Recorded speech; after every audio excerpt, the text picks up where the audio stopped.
coming to you today with a new topic of discussion. I'm sorry, check on it, and I actually have music that I can play. Big up to the Sea Star, Messiah, Salah, Josh, Salah. Check on it. We giving each other what we always wanted. Unconditional. Why? Next level, next level, next level up. I want that. Next level, next level, next level up. She giving me next level, next level, next level up. I know you want that. Next level, next level, next level.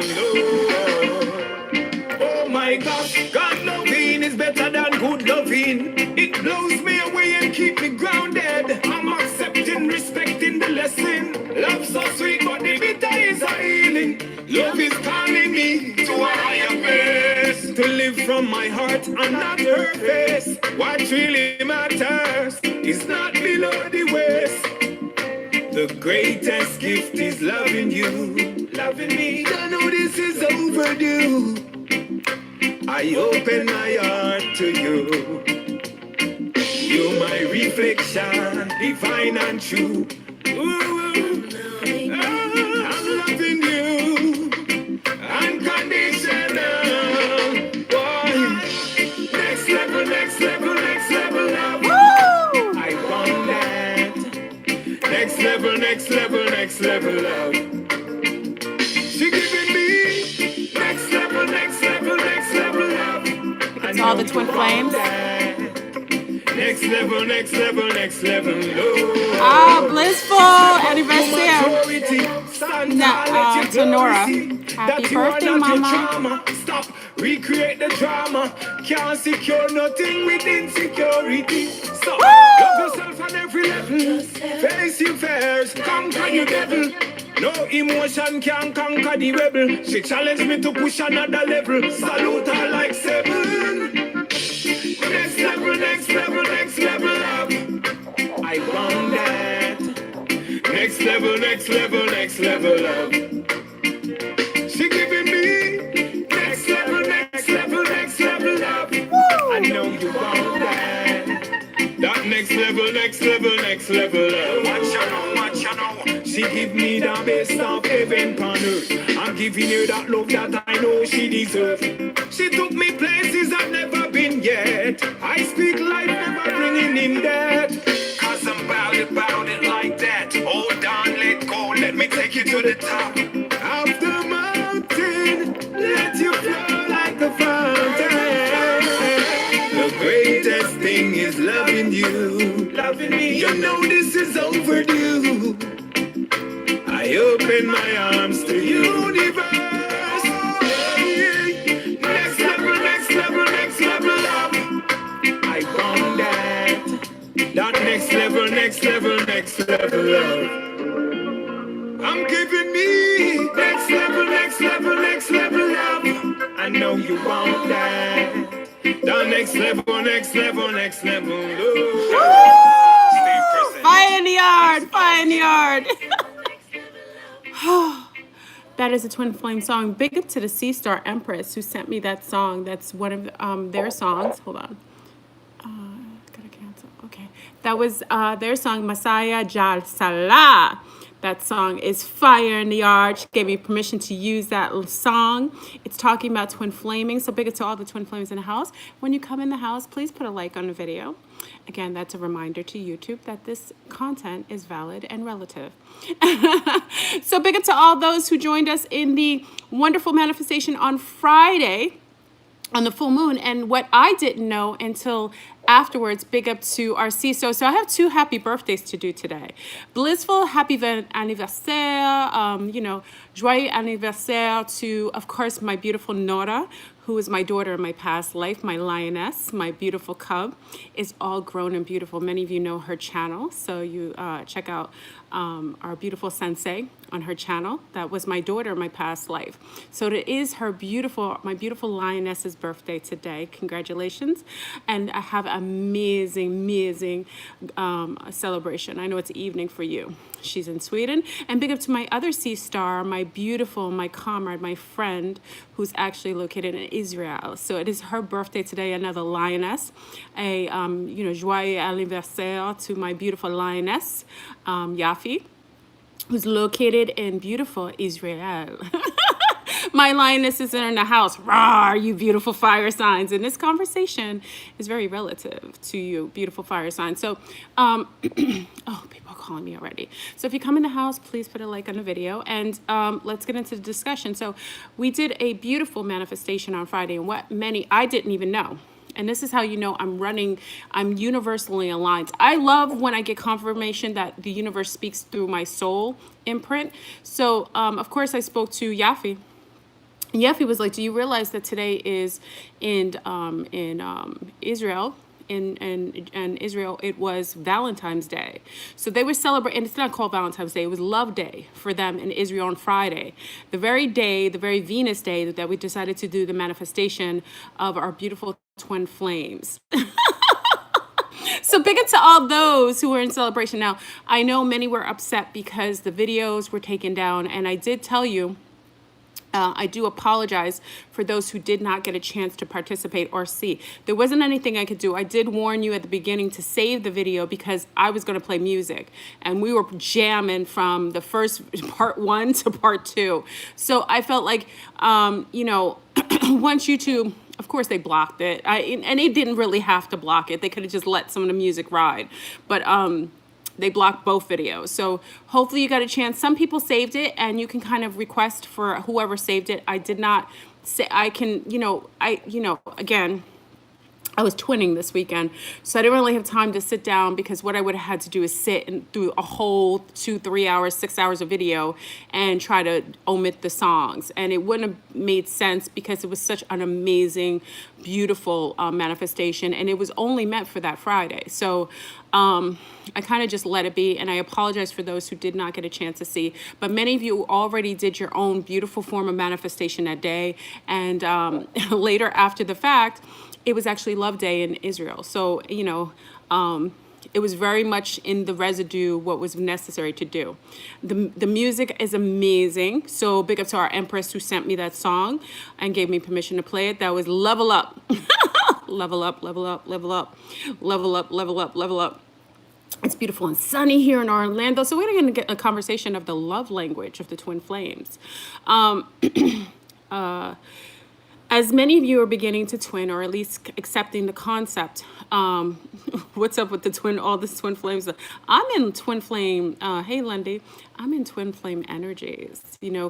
Remember, the residue, whatever is in sync with me at the time is what I rock with. So, if you want to contact me, my email is in the description. You see my email and anything to contact me. What was I saying? So I'm in that twin flame energies. I'm appreciating twin flaming. I'm in love with the twin flame. I'm in love with the soulmate twin flame. I'm in love with everyone. I'm in love with everyone, including myself. So, and I'm being funny. So I'm just saying I'm in that energy. So I'm going to speak about it from that perspective. Once I'm in twinning frequency, because of it, I feel like it can speak from the insider point of view. So we're going to talk about the twin flame language, love language. And, I think this is relative to everyone, because you can't stand men right now, and definitely not feeling no man being around me. You like women though? Lundy, listen, it's all about love, and it doesn't have to necessarily be you mating. You feeling antsy to the males right now. I don't think you're the only one. I really feel like I got together with my twin only to trigger each other. If that's what you're feeling, by all means, whatever you're meant to undergo at this particular time, especially as we're rising into higher frequencies and realms of consciousness, obviously that's where you're meant to be. So don't ever be apologetic. If that's not what you're feeling right now, feel who you feel. If you personally are feeling more feminine, or wanting to really feel in with other women or sisters, that's what you feel, and that's what you should do. If you feel like being in love with self, you be in love with yourself. By all means, can twin flames be in the LGBT community? Is that the question? that's I don't want to get too deep into the concepts because there's a lot of sensitivity with many different groups. You twin as you twin, okay? And twinning is a phenomenon that you've heard me detail before. It is the opposite equal end of you.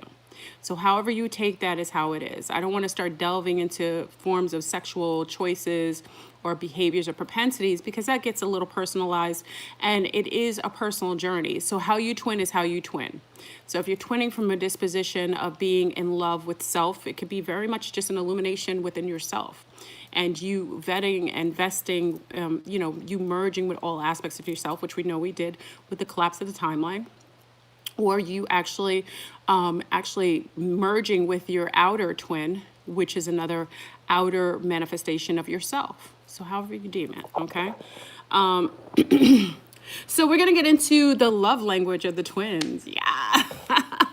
So, as I'm noticing the twinning and as I'm talking to other twins, big up to all the twin flames in the house. I really appreciate you, and I'm hearing all the beautiful love stories. I am a lover of love, and I love hearing stories and journeys of people becoming reunited with one another and falling in love. I don't want to say falling in love, approaching love, and I really appreciate it. And it's such a call me a little corny. Call me a love junkie, but I really appreciate it. I had parents that were very much in love, and because of that, I have such appreciation when I see it. And I recognize it a lot easier than most because it's something that I was reared with. I was reared in that kind of love union. My mother and father, if anyone, I don't know that they were twin flames, but darn skippy, they loved each other more than anything. And my aunts and uncles. So I've had a chance to grow up in a household where love was revered, where it was expressed, and it was unapologetic, and it was lived daily. Okay, so we're going to get into the love language. And what is love language? Love language is how we love. Okay, it's how we perceive love from how we've been reared, our conditioning. We all have our own personal love language. Everybody's quite different in their love language. You can have a love language that is more vetted into maybe not necessarily, you're not a physical person, so to speak, like touchy-feely, but you express love maybe with your music or with your artistry or with food. Some people have a love language that is incorporated in food. How they, my father, I told you many times, while we're all thickums, big up to my daddy, and rest in power, daddy. Love my daddy. My daddy liked to feed us. His love language was delivered with food. He put love into everything. So his way of expressing love sometimes was buying us goodies or taking us out to eat or bringing home. My dad was always, every Valentine's Day, I was his first love. My mommy was his first love, but I was his love. He would always bring me chocolate and flowers. He expressed himself. And that's how he expressed his love language, was always incorporated with food. And that was his form of showing love, And some people's love language isn't necessarily a match to maybe the way that you've been reared and the way that you express love, or you overstand it or understand it. So understanding when we get in relationships, and yes, I have a burn. I just noticed it. I got a burn. I was grilling. Look at this. I just noticed it. And I know I sidebarred real quick. Look at this. I was grilling and I burned myself a little bit, but I didn't realize how, you never notice a burn will do that. It'll fade in like a couple of days. I just noticed it on film. So when we start mating with whoever we meet or join with or what have you. Oh, it's okay. I just noticed it on camera. I was like, what's that? I know I burned myself in the grill because I was putting stuff in the grill and I didn't pay attention because I was listening to music. Grilling. So that's what happens when I'm listening to music grilling. I'm just in fire.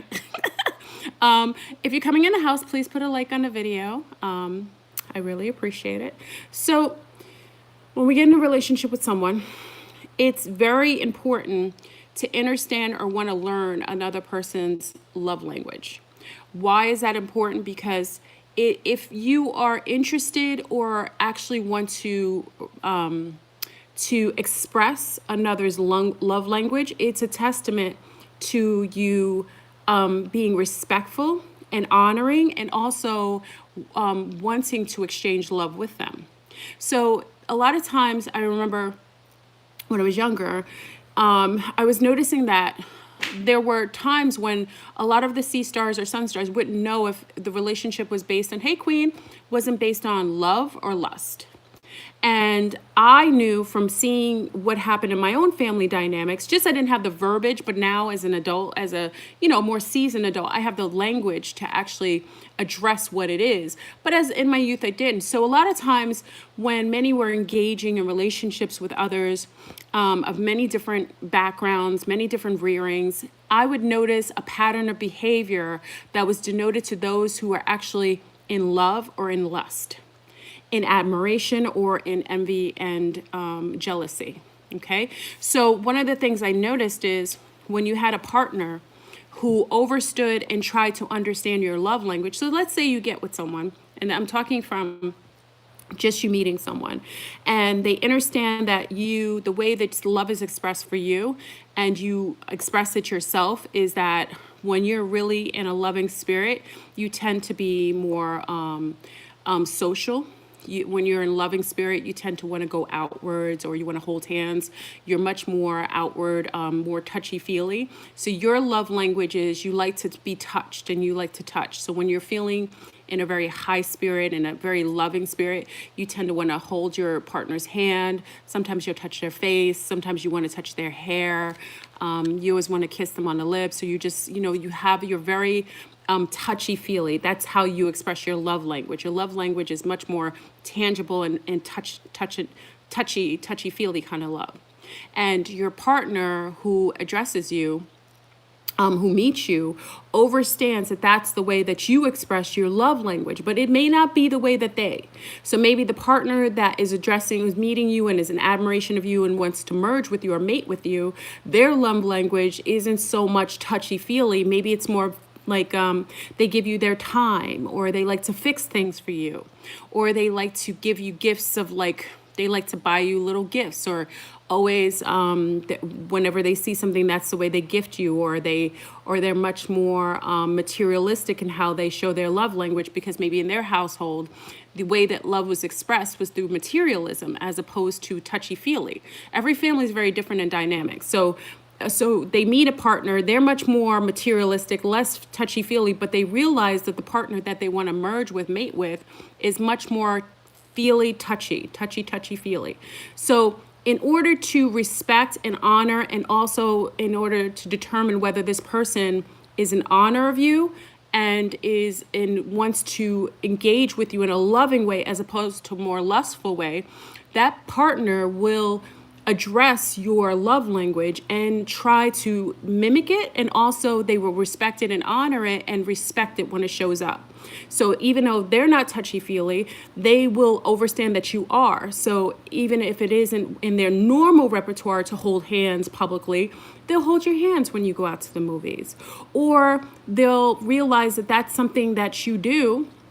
So what they'll do is maybe they're not as comfortable with public displays of affection. So maybe what they'll do is every time you guys are sitting together on the couch, they may smooch up a little closer to you and maybe touch your hair a little bit more, because they realize your love language is a requirement, and that's how you display your love language. So, and the person who's receiving that type of beautiful honoring of the language of love, how they express it, will also know that you are more materialistic, and you see as someone doing little things for you as a sign of love. So what she may do for you is she may, write you a little letter every once in a while and send it to you.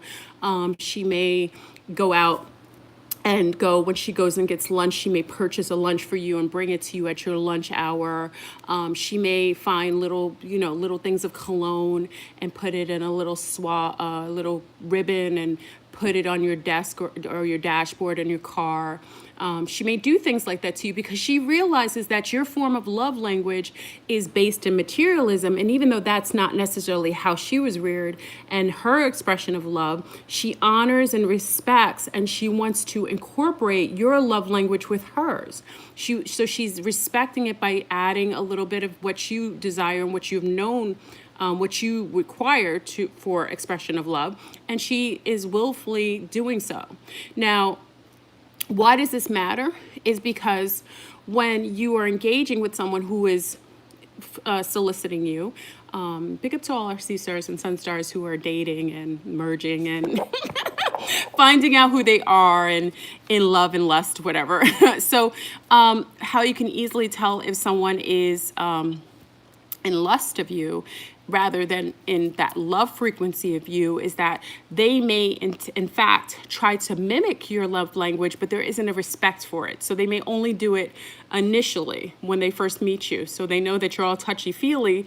So initially they may mimic that type of behavior in order to procure you, but it is something that isn't consistent or persistent, and they will quickly fade out of doing those things in your love language because they don't really respect you and they're honoring of your love language, and it isn't something they plan to engage with you in long terms. So they're just doing it initially to mimic your type of behavior, to allow, almost to lure you into, their their trap, their web. And then once they engage with you in the way that they desire, very, in a more lustful or less tangible way, that behavior will fade very quickly. So that's how you can kind of tell who's in it to win it and so on. Because love language is something that's not only just respected and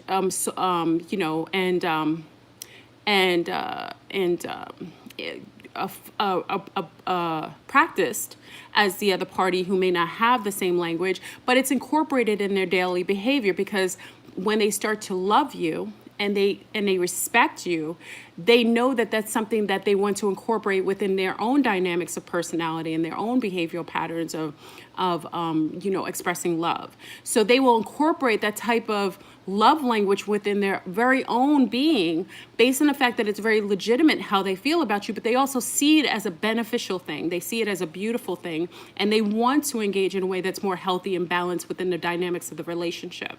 So speaking in terms of love language is very important with the twin phenomenon to realize who is your twin and who not can simply be vetted out with a little bit of time and a little bit of focus. So someone who is approaching you, who is lacking in inquiry about who you are, when you speak about yourself, a person who really is truly interested in you wants to know your family dynamics. They want to know. They don't necessarily, you don't have to initiate it, but they have a necessity to know more about you, to delve deeper into you, because them wanting and inquiring more about you is about them trying to overstand and understand you so that they can incorporate or understand, see where you come from, so they can it's a form of valuing you. Okay, so when you get with someone who isn't asking about your family dynamics, and I tell you this because a lot of people are like, that's not true. That is true. If someone is wanting to be a party to you, and they haven't any inquiry about your family, and they haven't any concern about the favorite things that you like to do, they should know what your favorite colors are. They should know the favorite perfume you like to wear. They should know that you're a vegetarian or vegan and that you don't do soy, right? They should also know that maybe that the reason why you don't like go into malls is because you're an empath. You aren't big on going into public arenas where you're overwhelmed energetically. If they're not seeking out or inquiring about you personally, or about your energetic field, or about your family dynamics, it's most likely a parasite or some sort of, or a vampiric type of person who is engaging with you more so based on, a deeper level, more so from a root chakra, rather than coming from a more heart-based or a more legitimate connection. Okay, because and I think a lot of women and men who and this is where I think the universe is very balanced. And we had this conversation, I think a have a bathing suit on, y'all. So I'm sorry. I have clothes on. I just have a bathing suit on. So when you see, I'm trying to be appropriate. So we had a couple weeks ago, we had a conversation about this. I think what group? I jump in groups all the time just for fun, just things that interest me. And the conversation was about engaging with men sexually very quickly or not. And what I found was very interesting with more so the millennials is that they were quicker.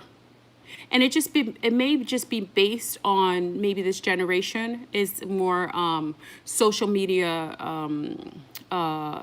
invested. So I found that millennials didn't really have the love language requirement down, that they were okay with males or females just looking at them based on surface. So like Instagram models or people who are always propped up in very superficial ways, always dressed very to the T, always makeup tutorialed up, things like that. I found it very interesting that they had a very difficult time discerning love from lust, more so than those who come from a little more of my generation or a little later, who had learned about love language, not the verbalization of it, but more so the actual they actually engaged in more love language fielding than the youth.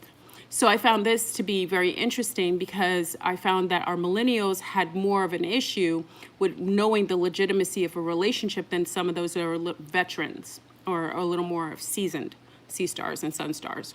So all that to say is the universe is balanced in that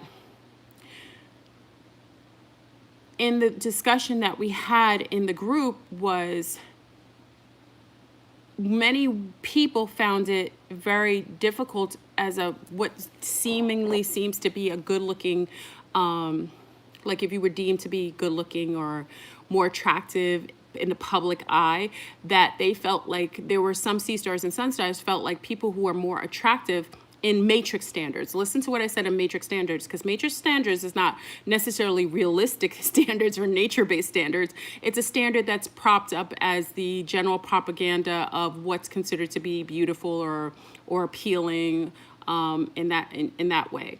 But what I found was interesting is that the sea stars and sun stars said that the ones who they found were more attractive had they thought it was easier for them to engage with loving relationships and be able to have relationships quicker and easier.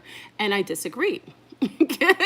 I disagreed. And it was very interesting that I found that the people that seemingly felt that they were less than what the standard was in the public arena had better relationships, longer relationships, and more legitimate relationships. And what do I mean by this? Is that what is superficial will always be superficial. And if you are superficially the standard in the matrix of beauty, you will have a harder time vetting out what is legitimate and not, because men will come to you for a more superficial reason, and it'll be harder because you get overwhelmed with so many different types of men that it is more difficult to vet out who is legitimately coming for you, your mind, your spirit, your soul, as opposed to them physically being so attracted to you and looking for a trophy or looking for someone to uphold or big up their own ego that they're lacking in self-esteem, or maybe you fit the standard of what their friends or family deem to be worthy.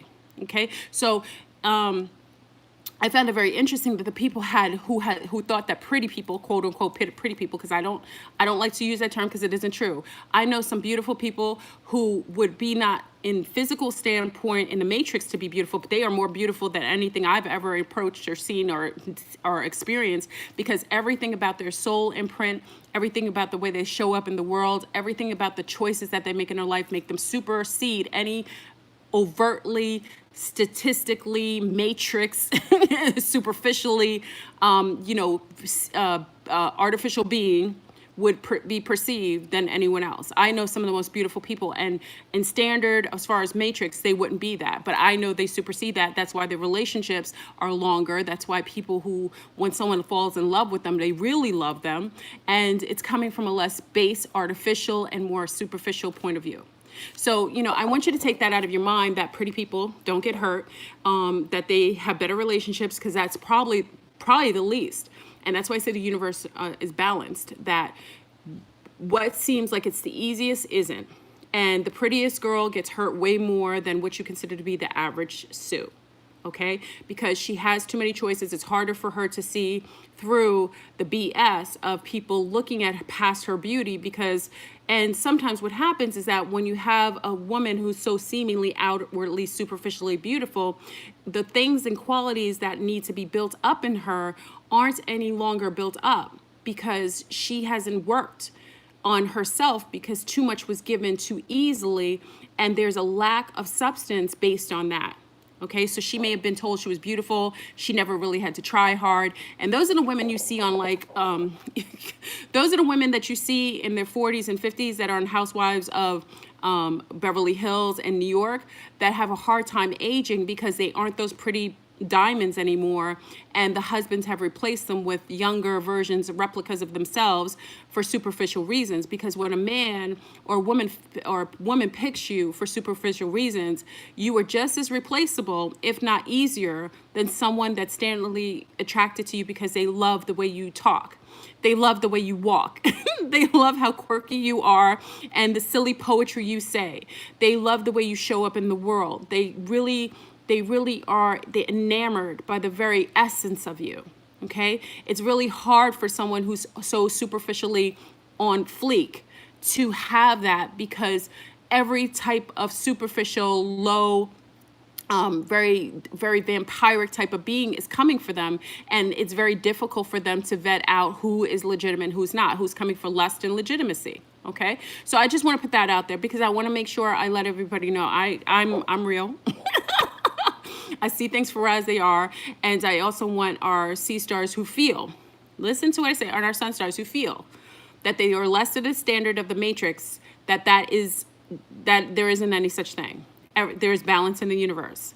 So for the very nature that the universe makes you absolutely in balance with nature in looks and lineage, would allow you to have a healthier relationship than those who come in artificially meant to, infect or possibly, be very synthetic, that they're not going to have those relationships living lasting and beautiful. And if you want to know that, look at all these celebrities. You have a beautiful Halle Berry, who's considered to be the most beautiful. You have, Jennifer Lopez, you have Beyonce, you have all of these celebrities that are so-called perfectly beautiful. For every beautiful woman, I can tell you a man who's tired of sleeping with her, who doesn't respect her, who's sleeping with a multitude of women behind her back or in front of her face. So if that was true, that this was a quality that was the best and the baddest, these women would never be hurt, they would never be embarrassed, and they would never be used. Okay? So just be very, realistic in that point of view. The women and men who have the most beautiful relationships in our life are not the standard of beauty, and not put on superficial platforms all the time. Okay? So going back to the love language. Love language is the language that you were reared and conditioned to express how you express love. And it's very important for you to vet out your twin's form of love language, because when your twin approaches you, the love language that you naturally have, the twin will automatically be in sync with it. It doesn't matter what it is. And I'm going to bring something more seedy. I know twin. I just vetted out a new twin, and they are twin flames. They pass every sort of twin flame, every single twin flame test, as far as how they met, the sacred geometry that comes along with it, the synchronicities, the mirroring from opposite equal ends, from the birthmarks, they've got it down. But these twins have a love language that seemingly to others would seem very obscure. They come from a more risque form of love, and their form of love is a little more based in what we consider to be sadomasochistic, kind of like dominatrix type of disposition. And though one showed up in a very dominating, domineering disposition. The other who did not necessarily have that as their base love language, or even a love language that they've ever even were accustomed to or even knew of. Let me turn this off. Hold on. I have my thing. There we go. If you're coming in the room, please put a like on the video. I'd appreciate it. So even those who come in,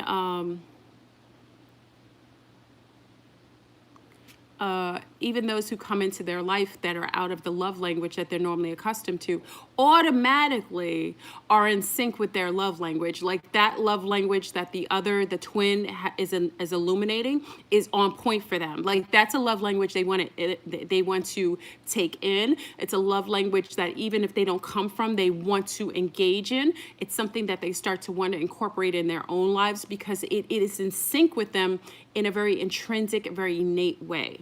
So I want to say that the twins have a unique way of approaching love language in a way that disallows from any judgment or even a necessity to even try to slowly integrate it, because they automatically have a connection that supersedes any level of judgment or apprehension that would allow them to vet in and take in the other's love language so easily and effortlessly. It would seem almost insane based on the fact that they probably come from something very different. So it's very important. And, we have to be very careful because we were talking about it's an unconditional. Thank you, Melanie, the High Priestess. Absolutely. She said it so eloquently. It's unconditional love. It's the unconditional love you've heard about in, the relic love stories of our times.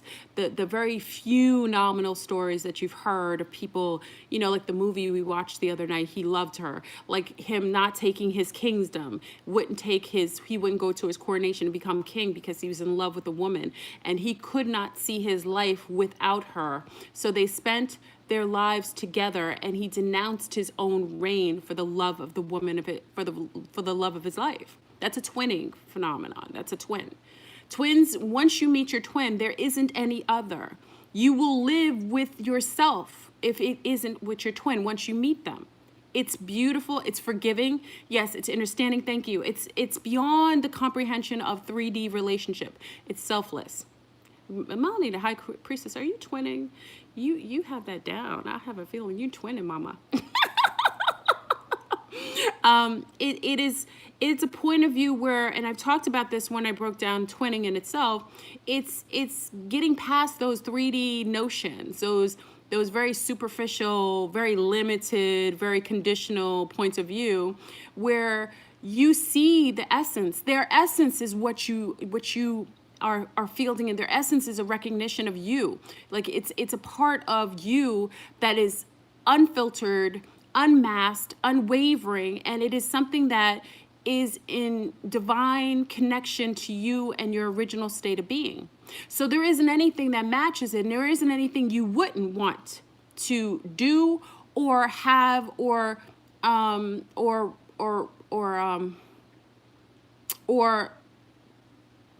reject with your twin.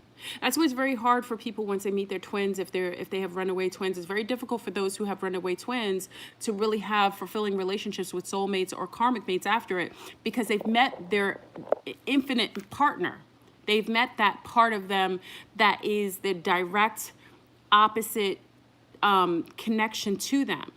And for that very reason, their perception of the reality as far as relationships will now be held to the standard and to the bar of that inner connection, that inner knowing, that beautiful fielding with that twin that they met, whether it was for a moment, whether it was for a longer moment. There isn't anything matches it. That's why those who aren't twinning, who've met their twins, it's very, very difficult. You see it. They won't want to be with anyone else. It's very difficult. It's like getting that perfect puzzle piece.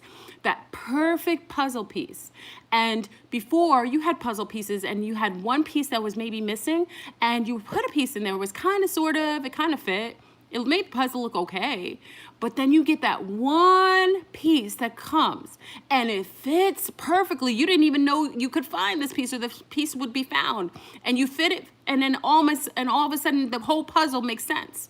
That's your twin flame. So it's very important for you to understand that. And we were talking about, as far as relationships were concerned, there were discussions about, I think there was a multitude of discussions over the weekend. And, you know, I dipped and died in sun. I don't want to get involved in too many conversations because it's unnecessary. Sometimes you get in conversation, it's almost like talking to a level of, you know, the ego involved. Because, again, we're living in a very socially manufactured, AI engineered environment, especially if you're observing the 3D standard of love. Okay, it's very artificial. You know, you have young ladies engaged in multitude of relationships with males who have a multitude of women. There's a new phenomenon, and it's called polygamy. It's you know, it's resurfaced because whenever women become more empowered, it is the patriarchy's way to try to limit her power and to engage and make her feel and kind of, you know, incept a kind of low field relationship. Because if you haven't been able to master a sense of monogamy and love with one person, to bring on you know, a multitude of relationships within a relationship that isn't even fielded out or mastered is insanity. And for those who keep bringing up this African diaspora connection to polygamy, that is an absolute lie. It was something that was practiced in Africa, but this was way after the matriarchy's fall.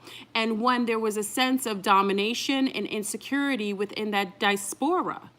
The original matriarchy was the one who basically procreated and created systems of priesthood, priestessness, beautiful fielding of natural relationships between men and women. Now, if there were others involved in that same relationship, they were only involved if a woman could not give birth to a child or a certain type of child. If there was a splinter in the family, that happened. But polygamy was not part of that. Women chose their relationships. And if a woman chose another woman to be part of her relationship, it was usually based on the fact that she wasn't mating with her man anymore and she wanted another to take on her duty. She chose that woman. Or she couldn't have children and she chose a woman to join her family dynamics in order to be able to bear children for her husband. This is where we have a lot of sick people who only take parts. It's like the Bible readers. They only take bits and pieces from the books, and they reference only the parts that benefit them. Any man who is literally talking about polygamy now is coming from a system of hoardery, of imbalance, and he is here to suppress and omit the woman's power. Okay? There hasn't been a relationship. Anyone knows who has relationships within the dynamics of healthy relationships with men and women know that the best indicator of a healthy family is when children come from the same mother and father. When men start splintering and creating children all over the place, it takes away from the wealth of the family. So now the children that are born from different matriarchs end up having an unhealthy competition. You can see that in the realm of anybody who's participated in polygamy in other countries, where the children don't get along when they're older if they have different mothers from different backgrounds, because it's an unhealthy competition for the reign or the money or the what's going on, as far as the estate. You will see this. So please, be mindful with all these people perpetuating this polygamy. This is a whole new form of hoardery that is being out there with men who have a lack of self-mastery. When a man cannot withhold from having sex or fast from sex from a long period of time in order to gain some healthy spirituality, he will. That is a testament that he lacks self-mastery. So when I hear a polygamist come to me, I say, okay, you're a polygamist. When's the last time you abstained from sexual behavior? When's the last time you fasted from food and fasted from sex? Let me know. The majority of people who are perpetuating this insidious, new, unhealthy, unnatural system, which is not based in historical value, talking about polygamy, they will tell you that they've never fasted from sex. They've never had, most of them haven't had successful relationships with one woman longer than even 2 or 3 years sometimes. Okay? They just they utilize it as a form of, fasting from sex. Many of our sea stars fast from sex all the time. Many of our sea stars have been celibate. So I don't really talk from, the sea stars, because I know a multitude of you on here have fasted. Big up to Doc Stigler. Doc Stigler was the only man I know, and many of you know we're very close. Me and Doc Stigler have been friends for years. Doc Stigler is the only man I know who abstained from sex from over a year and was able to uphold it and do things in a very, very beautiful, very eloquent, very respectful point of view. And I was with Doc Stigler when he was fasting. Me and him were chilling out together during his fast from sex. He's very respectful. So some people will say they talk about it, but they won't be about it. It's very difficult for men that who I'm attracted to and who I'm attracted to and who are attracted to me to not at least try. And I will tell you, because people said, oh, he was faking it. It wasn't. Me and him were alone, and he was absolutely on point. So that when you see a man or a gentleman or a woman who's able to control their own sexual loins, has a sense of self-mastery, fasting if someone can fast for more than 14 days, it shows that they have formulated a self-mastery. They're able to withhold from doing things in this earthly realm that are utilized for, muting and for, that we overdo, like eating, drugs, sex. Those are the things that are human, we have issues with in this human condition that we can tend to be unhealthy and unsavory with to a sick level. So when you take a healthy man who is really based in higher forms of consciousness and has a higher form of intelligence, he's able to master himself, mind, body, and spirit. Okay, so that's what I'm saying. Be careful, sea stars, with these males out here who are perpetrating that they are gods. Because a god would be able to master himself. And if a man has not mastered his loins, there is less likely that he is above his ego. And I would even question the fact that he's very spiritual, because men who are too physical and disallow themselves from mastering aspects of their physical, avatar, it's a sign that they're probably in 3D. They're probably still in 3D, probably still in the ego. Okay, it's more common amongst male than females. I see more females fast. I know males who abstain from sex, don't get me wrong, but I'm just saying it's more that I see females doing this. Yes, here Rob said, okay, so Rob says, a man is not supposed to spill his seed even if he performs a sexual act unless he's creating with a woman. I agree, a baby. A real man can't fornicate every time he has sex. That's another thing about saving the seed, holding back the seed. That's actually, a lot of you have mastered. I know men who have mastered that, okay? And it's beautiful to see. And also you can actually physically feel their higher consciousness.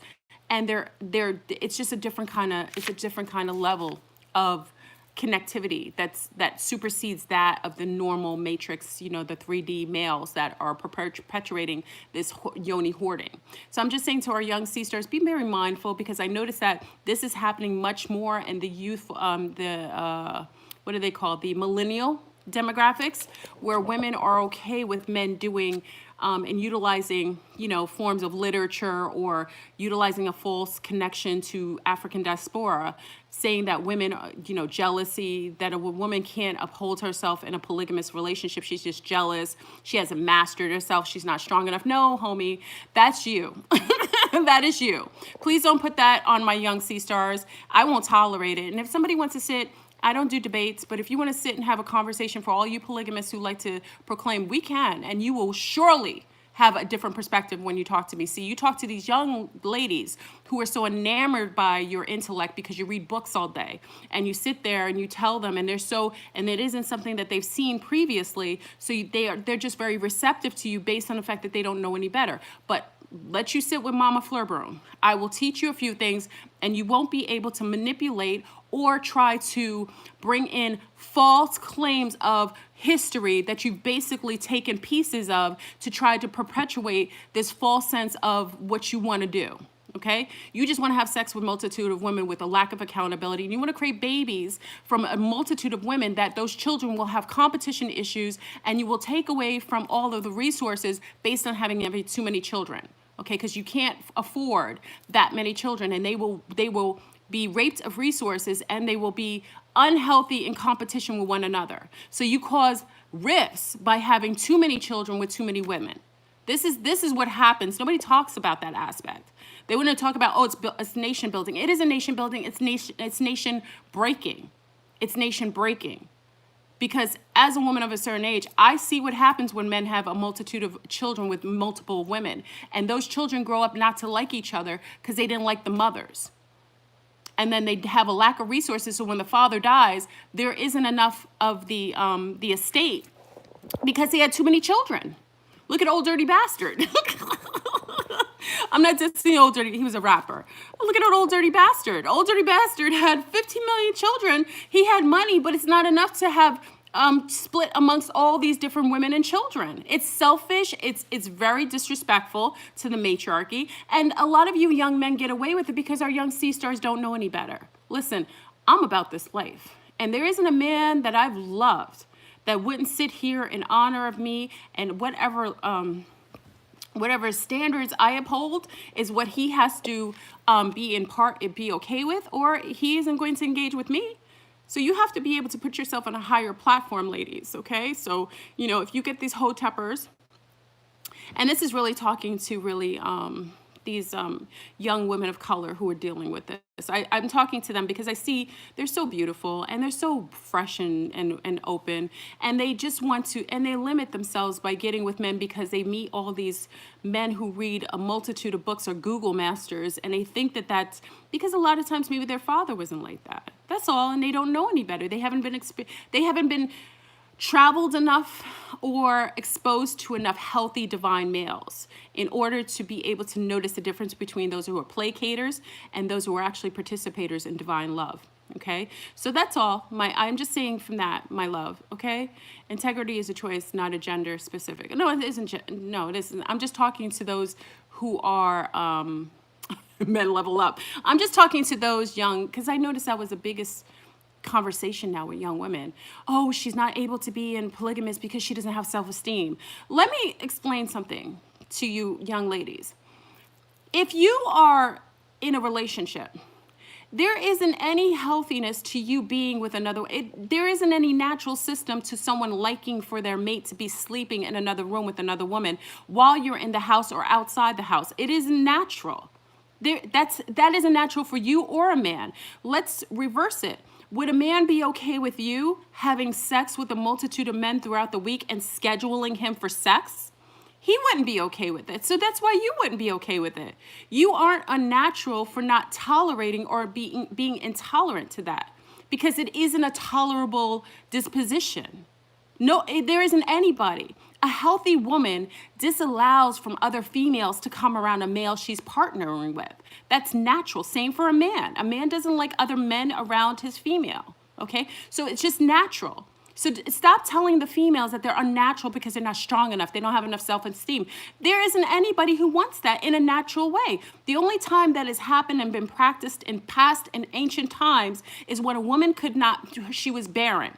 She was barren and she wasn't able to birth a son, or she couldn't have more children. So another woman was brought in a household, or if a woman was sick, she would bring another woman, and she was the one who chose it. It wasn't the man, it was a woman. When patriarchy became unhealthy and toxic, then it became men delegating that and dominating women and disallowing women from having any choices or any standards to uphold in her own household for her own children. Stop creating all these children all over the place with a multitude of women, because you're disallowing your children from having a proper inheritance. And when you die, your children will be fighting over the inheritance of their father's estate, which will be dilapidated based on the fact that he had too many children by a multitude of different mothers who did not like each other and probably were in competition when you were sleeping with each one of them during your polygamous rants. I'm sorry. Pick up to all the twin flames in the house. I advocate for our young ladies. I know that a lot of times, they think that a standard of love with one person is impossible. It isn't. When a person's the higher in intelligence a person is, the more likely they are to stay in healthy, long-standing relationships. The more lacking of intelligence and self-mastery is when you get men who aren't loving themselves. Because if for every man who is advocating polygamy, I can tell you 99 to 100% of them had mothers that were not there. They have mother issues. Okay. And like I said, there isn't anybody who challenges me. I would love to hear from the polygamous men, because they won't challenge me, because they used to talking to young women that don't know any better. Let's talk to a real grown woman who actually had a system and a household of healthy mating and partnership. Let's talk to a woman who's educated enough to be able to sit astute in the lines of these men who just read what they want and just take pieces and parts of it. You can sit with me. I don't debate, because there isn't a debate. We would just talk facts. Well, I'll share my facts and you share your facts. And we'll see what you have to bring to the table. I want our young sea stars to feel more empowered, to stand in their own power, and be able to make decisions, sound decisions, from a sense of empowerment and self-esteem and righteousness. It isn't anything righteous if you have a man, because a man does not love you if he wants to sleep with a multitude of women. He does not love you, not in a healthy way. When someone's in love, I tell you, when I'm in love, there isn't any man I want to sleep with other than the man I'm with. I know men, when they're in love, and sea stars, let me say this to you for all of my beautiful, loving sea stars, because I'm talking really to our young sea stars. I know men, multitude of men. Remember, I'm educated. I've traveled the world. I know men. When they are all about a woman, they don't want another woman. I'm telling you, I've seen men cry because the woman that they wanted didn't want them. And they didn't want to touch a woman. They didn't want to talk to another woman. They didn't want to stick their penis in another woman. They just wanted that woman. So when a man is about you, there isn't any woman that can make his head turn or flip or anything. That is a fact. So if you are with someone who does not seemingly feel enamored by you, is not totally into you, does not want to be a party to you daily, that isn't somebody who is in love with you. They may be in lust. They may like you. There isn't anything wrong with that. But if you're looking for a healthy, long-standing relationship, the man who wants you will only want you. That's how men are. Don't believe the hype. I know men. And you could ask some of our men on here. When they're really about a woman, that's the only woman they want. They obsess with her, like us, like we do with men. Think about the man that you want. I mean, there will be women that force themselves to sleep with someone else to try to get over. And then, yes, and there will be men who sleep with other women to try to get over that one. But when men love a woman, there isn't another woman that could waver his attention from you. Know the difference. So when a man is with you and the first thing he talks about is polygamy, he doesn't respect you, and nor is he with you for the proper reasons. He's with you for lust. He wants to get his wand off. And he wants a multitude of women because he doesn't love himself. Okay? That's it. I don't want to be, I'm sorry. I apologize for anyone coming in. Please put a like on the video. I'm sorry. I love our babies. I love our little young sea stars. They're so beautiful. They are. I see our young sea stars and they ask me questions and I'm like, listen, love. And I'm not coming from a standard of not being played. I've been cheated on, I've been all that stuff. So I'm not saying to my lovelies, listen, my loves, my beautiful young sea stars, I love you. I do. I love you and I want you to thrive. I don't even care if you don't like me. I still want you to thrive. I want you to love yourself beyond any perspective that you have limited yourself to. I do. Okay? And I want you to see past the BS. A lot of the patriarchy is going down, so of course they're going to try to take your energy. They want to use your yoni to manifest the beauty. Look at Carla. Carlos is one of our divine males. Carlos is one of our faithful divine males. He's one of them. Carlos is that kind of man. I know men like this. So I'm just saying, I want you to thrive. I want you to be successful. I want you to do well, and I want you to have successful love, and I want you to twin. But you have to know your worth. I've had to learn that. I've made mistakes. Believe me, this is talking from a season that I've realized who I was, my worth. I wouldn't have been in a long, over 18-year relationship if I was in love with myself, if I knew exactly the advice that I'm giving you now. But I recognized what it wasn't because I had parents who upheld a certain system that I knew was love. I knew what in my household, I saw love with my parents, the dedication I saw in my family. All the uncles, aunts, everybody was married. Everybody's married and they loved each other. unconditionally, and enough where they invested their whole lives with each other. That's all. So I'm just saying this because I want you to twin. Twinning will omit some of this, but I'm telling you, you aren't a twin flame if your partner wants to be polygamous. If your partner has a problem with you and only being with you, he isn't your twin flame, because partnerships are based on love and dedication. And if you don't like him being with other women to a high standard, that means he's not respecting you. He's not respecting your love language. Your love language is monogamous. You see, I don't have a love language that's monogamous anymore. But your love language is monogamy, okay? So if in your love language, you love being with the same person, you love going through activities daily with them, you like eating dinner with them, sleeping in the same bed with the same man, that's part of your love language. If he isn't respecting of your love language and he isn't able to replicate it or to try to incorporate it in his life, even if it's different than his, that is not your partner. That is not your divine partner, because he would absolutely want to uphold that. If not for himself, for you. Okay? So just know the difference between love and lust. Know the difference. Love comes from a placement of if you gained 50 pounds, he'd still love you. If you lost 50 pounds, he'd still love you. If you lost an eye, he would nurse you. If you had his children, he would stay with you. That's all love.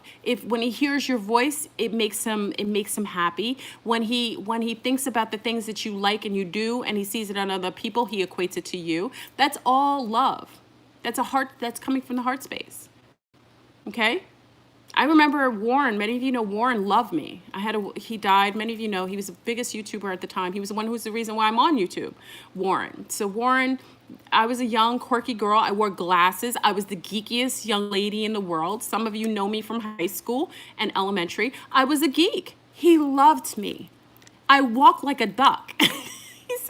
He said, I don't walk like a duck. I walk pigeon-toed. I'm pigeon-toed, so I always walk like I'm dancing. That's why I dance so well. I walk like on my tippy toes. I always did as a child. It's a weird way of walking, but he loved the way I walk. I didn't even know I had to walk until he said, I love the way you walk. And it's love. It's like seeing the little weirdo things about you and they just see it as beautiful. The things that they see are beautiful. The little you may have like a dent on your cheek and they just love the way that looks. You know what I mean? That's love. So know the difference, my young sea stars. And I'm talking to you, our young men get this, because our young men are loving very well. And they had a home court advantage before. They did.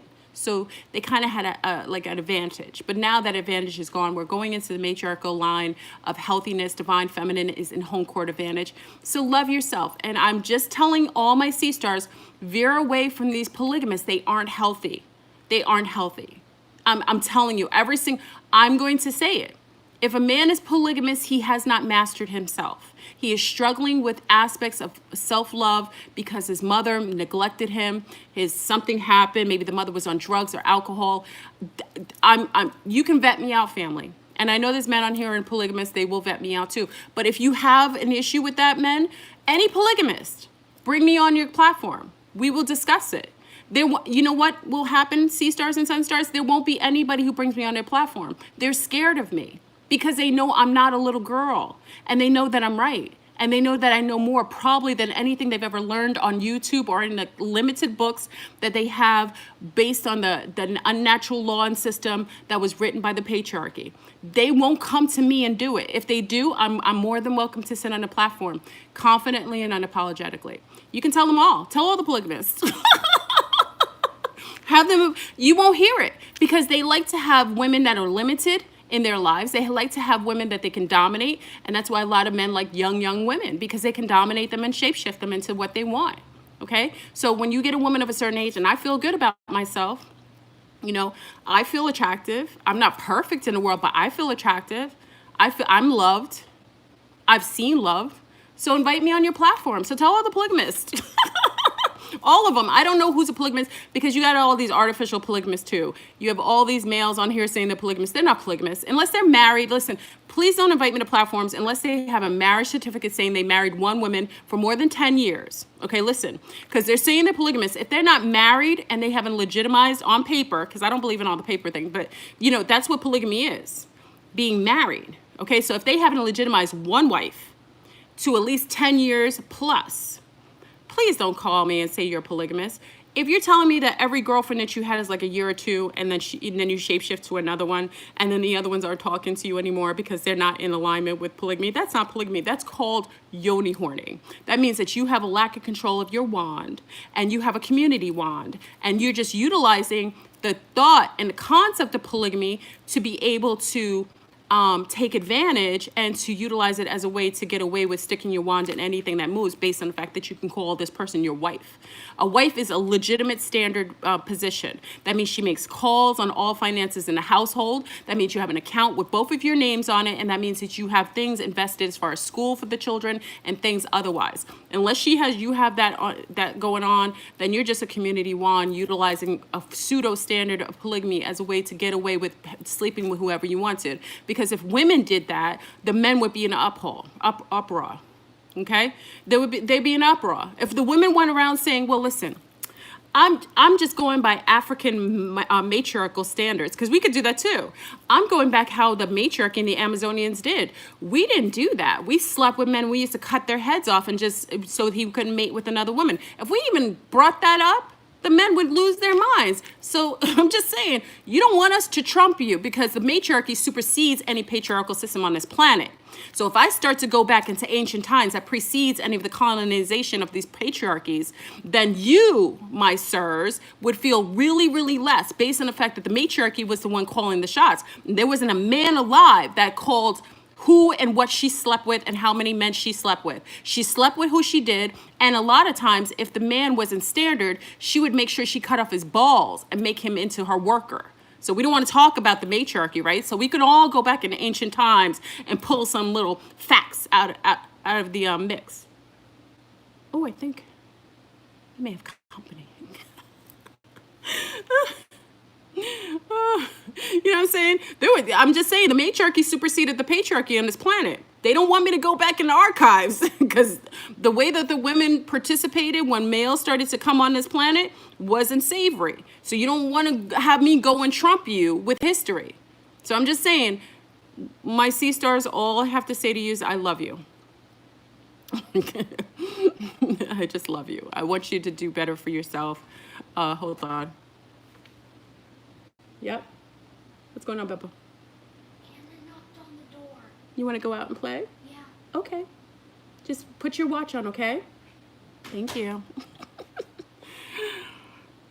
I know it's harsh, but it's real. But that's what I'm saying, sea stars. Be careful when you're having men telling you historical artifacts that are based on what they want. Because if we go into the archives and we trump, because remember, the matriarchy trumps any patriarchy on this planet.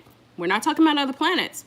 Then they don't want to hear what we have to share because that would make them, there are all the relative, that would make all the things that they're bringing up non-relative. And I don't want to have to do that. But like I said, I'll do it for the love of my sea stars. I'm about that. So I just don't want to hear another sea star crying over a man because he's telling her he can't be with just her.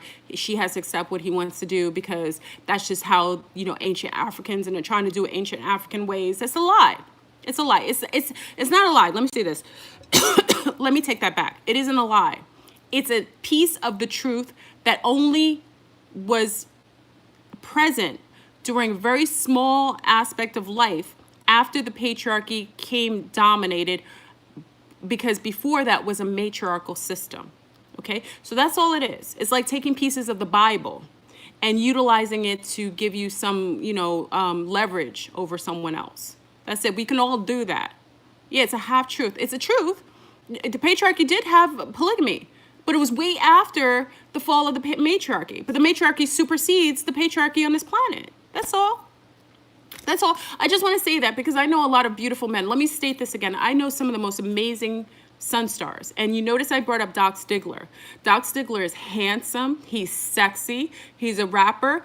Flerbone and him were attracted to each other. That man went, he abstained. He went celibate for a year. He was alone with me. I'm bringing up facts so that you know that this exists. Me and Doc Stigler were alone in a room.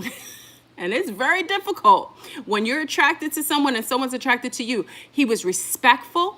He honored his celibacy in my presence. He didn't waver. I didn't tempt him. And we were healthy. And we had the most amazing, amazing time as friends, as companions. And it was beautiful. So it exists. Please know that. I'm not talking from a position of artificial facts. I talk from positions, I'm a Sagittarius, so I vet things out. So men exist like that, my beautiful sea stars. And he is handsome, and he's talented, and he's smart, and he's sexually astute. So this isn't somebody that isn't attractive. This isn't somebody that is a liar. He's a healthy male, okay? They exist. Put your standards up and hold them. I had to do it. I still have to do it. But men can only do what you allow them to do. And if you keep tolerating the lies or the excuses or his lack of self-mastery, then you deserve whatever comes with that. The heartache, the disappointment, the feeling lesser, always battling with your self-esteem. That's what happens when you're in direct competition with another person vying for your position all the time. And don't have children with these males, because your children will be devalued based on the fact when they get to a certain age and daddy has died, because men usually go before women. The properties or what he's left will be limited based on the fact that there's too many children vying for the estate, vying for the estate. I've seen it every time. You've got a multitude of women from different children from different men and women, and what happens when the father dies? The old dirty bastards, one of another. The children are fighting over crumbs because he had too many women. So it is not nation building. It is nation degrading. It is nation destroying. Don't believe the hype. I'm sorry. I went on a tangent here. I'm sorry. The matrix means uterus, womb, place where something is created in Latin. Matrix is derived from matriarch. That's right, melanated high priestess. Speak, my love. Women are the code to the matriarchal matrix. It's not called a patrix. Woo! Fire in the yard, fire in the yard. And don't get me wrong. Men have a beautiful position within the matriarchy. Beautiful. They're honored. They're loved. They're respected. There isn't a man in my life that I haven't honored and respected. I love who you are and what you represent in your nature. But when you start to act unnatural and start to utilize lies and misnomers in order to take advantage of my sea stars, I will disallow it and I will trump you. That's why I say, just like before, family, remember when I did the fast? I challenged any of these males in the conscious community to challenge me and fast with me for the 30 days of water fast. Did you know, did I hear nothing? They watch my videos. Let me state this, family. These conscious males, Nature Boy, all of them watch my videos. They watch me. They watch me. I know they do. Why hadn't one ever come up and said, yeah, I'll match you on a 30-day water fast? Because they haven't mastered themselves. I'm a thickums. I love food. You see me eating all the time. I'm a thickums now. And I fasted for 30 days. I fasted for 30 days. Do you see one of them? I put a challenge out there. Not one came to me. Right? But they'll challenge each other on who Aset is, who Haru is. Oh, what is the language of the native Kemetic time books. They'll do all that craziness, but I gave them a challenge. How come no one came to me? They like me, they watch me. I gave them a challenge now with the polygamy. Come to me. Come to me and talk to me about polygamy. Let's have a conversation. I don't have to debate because my facts trump your artificial intelligence. My facts trump it. Tell all the polygamists, Flurban has a challenge for you. I challenge to sit on a platform with me and talk about polygamy and justify it. In a modern day time of 2019, justify polygamy to Flurban and bring all your facts, bring all your books, because that's all you have is books. None of you have had relationships past 10 years to one woman who have been married legitimately on paper, other than maybe Polite. And he's egregious. Only Polite I know is the only one who's been married for 10 years who could say that he's been a polygamist in that way. I think he's the only one who, and I don't even know if she's on paper as his wife. Tell him. Because I'm all about the twinning. You aren't going to bring artificial relationships in this twinning phenomenon. We're only about divine love, unconditional love, partnership, healthiness, a balance of unity consciousness on this planet. If you are imbalanced or you are attempting to take advantage of my sea stars, my divine sea stars, my young ladies on this planet, you won't be here. You won't be allowed to be here because you're imbalanced. You're part of the disease on this planet. Mother Tiamat is a female. You're disrespectful by the nature of you sleeping and hurting her young women, her young daughters. You won't be here. So stop it already. And sea stars, put yourself on the top tier. Your Yoni is amazing, and you bring beings from other planets and other solar systems through the very nature between your legs. You shouldn't tolerate, nor should you allow those who aren't deserving to even touch your space. Be stronger in who you are. Be more confident in your own security of how you are represented. And there is a man for every beautiful, healthy, upstanding sea star. There is a beautiful, divine, mastered man for you. That I know. Trust and believe and know it. Not believe, know it. All right? These dirty wands. Community. Who wants a community wand? Who wants a community? Who wants a wand that's going around sticking it unmindfully, unmastered in every sort of picking up all kinds of sexually transmitted demons? Who wants that? Do you? You fast, you see stars, you sit here and you Yoni steam, you sit here and you meditate, you sit here and you become vegans and eat well, and you're all mastered in self. What would make you not master your Yoni? You know what? Someone said, what does your Yoni look like? You know why no one knows what my Yoni look like? Because I respect myself. There isn't a man that could tell you or give you a picture of my beautiful Yoni unless he was there, and he's the type of person that wouldn't even show you. Because that's how I uphold myself. If he saw my Yoni, he isn't going to show you. Because when a man respects you and honors you and you respect yourself, that is sacred. He wouldn't even want anyone to see the magic between your legs.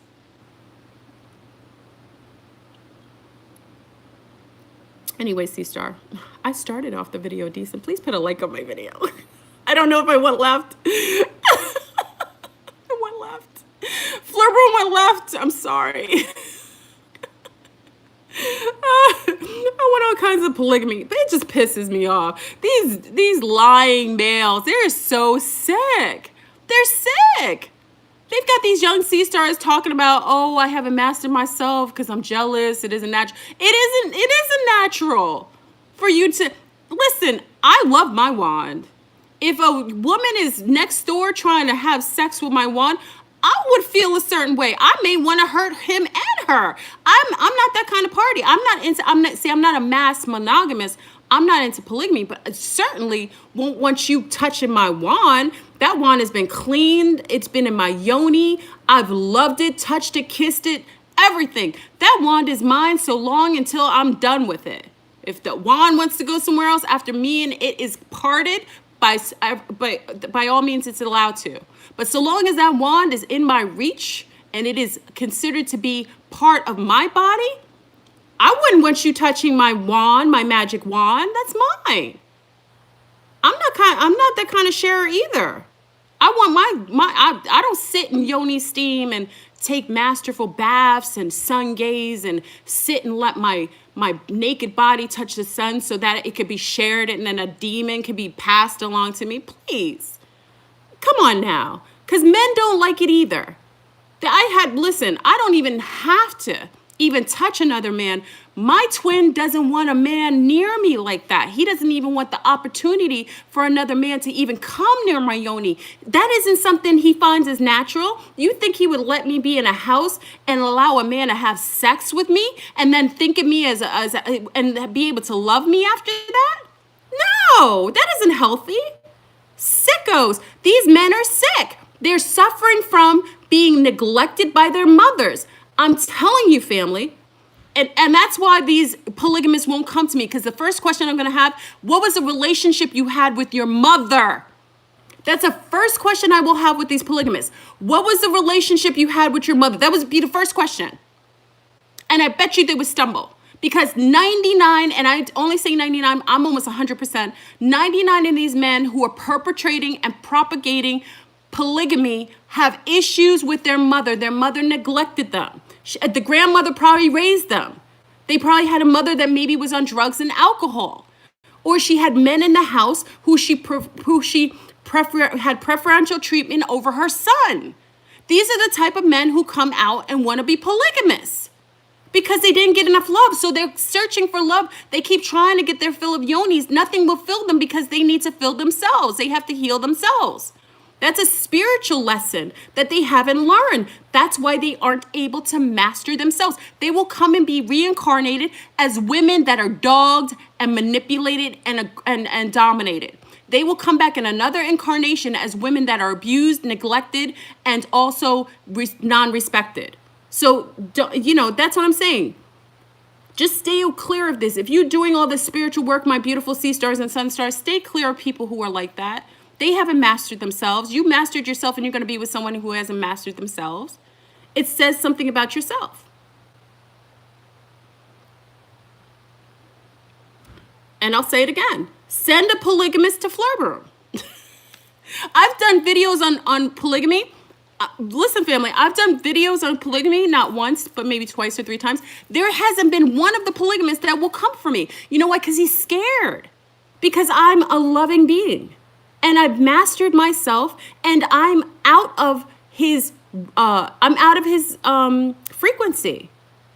He should be afraid because all of the lies he's been spewing on public media, telling you guys how polygamy is nation building and it's a business and it's righteous because he can't control his penis. He can't say that to me. I had a mother and father who loved each other. He couldn't even get away with the first conversation. He wouldn't even get past the first question. What was your relationship with your mother? Mother and son relationship is the reason why, or a lack thereof, is the reason why you have sick males on this planet. That is one of the reasons that I tell you all the time, sea stars, you have these sons, treat them well and teach them love, self-love. Tell them that you love them. Preference them over any male that isn't their father coming in the house. Protect them. These males will show up as toxic males if you neglect your son, or if you let other people in your household mistreat your child. That will show up as these egregious, lack of self-mastering males who sit here obsessed with knowledge because they don't feel good about themselves. So all they do is get books and books and books and study, but they won't master themselves. You need to fast, you silly polygamist. Fast. Fast for 30 days. Don't eat for 30 days, then call Flirt Room. Don't eat for 30 days and don't have sex for 30 days. And I bet you the conversation would be way different with me. Master yourself. Yeah, I'm chunky, but you will see a Flirt Room fast for 30 days. So it means I have a sense of self-mastery. I love to eat. That's probably the one thing that you know about me that can't be denied. And you watch me fast. They can come to my house and watch me fast for 30 days. That's how truthful I am. See, I'm about this life. See, I don't just talk about it, I be about it. So they can sit in my house every day and we fast for 30 days together. That's how much I could prove who I am. I don't just talk about it, I be about it. I've sat and not had sex for 2 years. I've sat and not eaten for 30 days. Just water. Going within, seeing aspects of myself, dealing with my shadows, working through my insecurities, working through any issues that I had that I wasn't even aware of. That's the kind of life I live. So please, polygamists, come for Flirt Room. I invite you to my conversation. And again, there isn't any need for a debate because I'm seasoned. The young ladies, maybe, but I'm seasoned. Oh, thank you, Lundi. Thank you, Lundi. Fleur, this friend of mine fought me. She said she didn't want to hang out anymore because I was bougie and needed to humble myself and that I needed to be nicer to the men that approached you. Oh, so well, that's interesting. She said you're bougie because you're not open and receptive to every man that comes to you. No, I would question her self-love. Because if she is your friend, she would only be happy for you that you upheld yourself to a high standard and that you weren't wavered by every man that comes to you. People always think all the time, Fleur, when you have all these men that come for you, you must clearly, no. because they approach me doesn't mean I have to be receptive to it. I've had men of wealth. You already know I come from that world. I have sultans sending me tickets on, what is that one sultan that stalked me from Saudi Arabia? If I didn't love myself, I would have sold myself to the highest bidder. I love myself. I've had to love myself. Money, that's why I'm uncompromisable. That's why a lot of these males don't come for me online, because they know they're coming with someone with a healthy self-esteem. You could call me names. I'm good with me. Call me fatty, call me bags, and you can say anything to me. I'm okay, because I know who I am. Loving yourself, if you have friends who question when you show love for yourself, that is a testament that those are people that aren't happy for you and loving. I tell you all the time. I appreciate myself. When people disrespect me and don't honor me, I won't want them around. And I'm unapologetic about getting rid of them. There are people on my Facebook. I remember telling you years ago, there were people on my YouTube, my groups who were disrespectful to other C-stars, and I removed them. And I dealt with more crap from removing people from being disrespectful to things like that than anything else.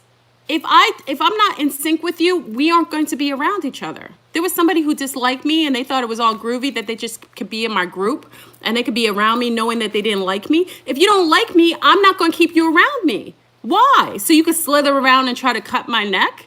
Nah, I'm from New York. See, y'all want to keep enemies closer to you. No, I'm the type of person, I keep them at bay so I can see them from a distance so I can address them. I won't keep slithering snakes in my groups and things like that. If you don't like me, there's no reason for me and you to be around each other.